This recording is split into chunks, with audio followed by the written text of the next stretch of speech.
The social and economic tragedies resulting from infectious disease are appalling. Not only does the care of the sick cost millions, but time lost from employment adds tremendously to this waste. Of even more importance is the unhappiness and suffering of those afflicted. War banners, which may be observed on every hand, are constant reminders of the serious efforts being made in the fight against disease. Ultimate victory in this fight requires continued study both of the organisms causing disease and of the complicated interplay of defensive mechanisms that operate within the body.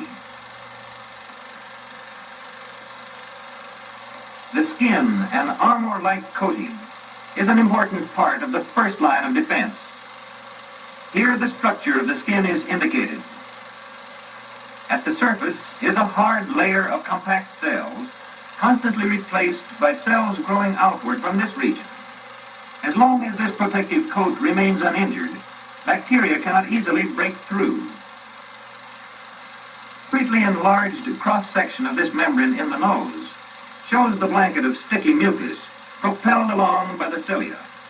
It secretes gastric juice, which tends to destroy them.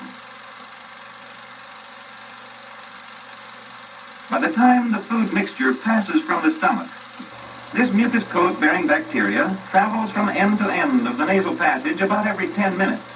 It is usually swallowed.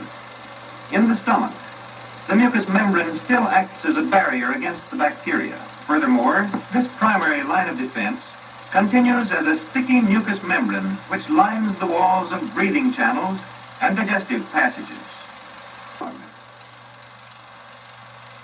In a similar way, as long as this blanket remains intact, most bacteria which bathe the nose strike it and stick to its surface.